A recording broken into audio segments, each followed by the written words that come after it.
एक छोटे से कस्बे में हाजी अब्दुर्रहमान नाम का एक नेक, देनदार और बावकार शख्स रहता था। लोग उसे उसकी ईमानदारी, सादगी और अल्लाह पर मजबूत यकीन की वजह से जानते थे।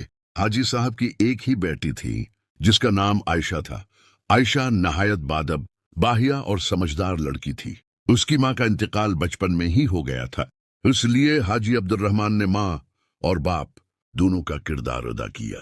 आयशा की खूबसूरती और अच्छे अखलाक की वजह से उसके लिए कई रिश्ते आए, मगर हाजी अब्दुर्रहमान हर रिश्ते को परखते, सिर्फ दौलत या खानदान नहीं बल्कि दीन, इखलाक और नियत को देखते।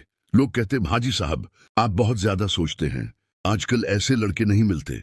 मगर हाजी अब्दुर्रहमान जवाब देते, बेटी अल्लाह की अमानत होती है, फैसला भी अल्लाह की रिजा के मुताबिक होना चाहिए। एक दिन शहर के एक अमीर बिजनेसमैन का रिश्ता आया।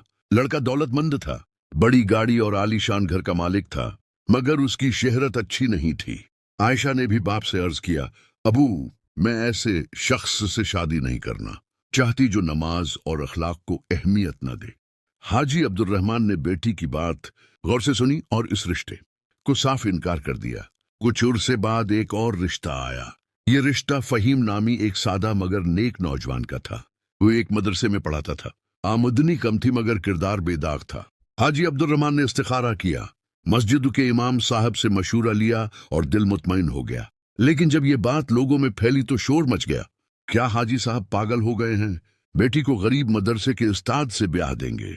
रिश्तेदारों ने दबाव डाला, दोस्तों ने तंज किया, मगर हाजी अब्दुर्रहमान अपने फैसले पर कायम रहे। निकाह सादगी से हो गया। आयशा खुश थी, मगर उसके दिल में एक डर था कि कहीं अबू ने लोगों के तानों की वजह से कोई नुकसान तो नहीं उठाया। शादी के कुछ माह बाद फहीम को एक अच्छे इस्लामी इदारे में मुलाजमत मिल गई। उसकी तनख्वाह पहले से बेहतर हो गई।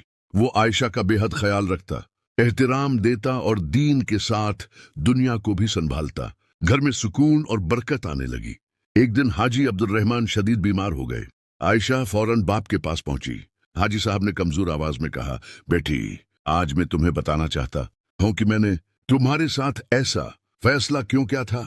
आयशा की आंखों में आंसू आ गए।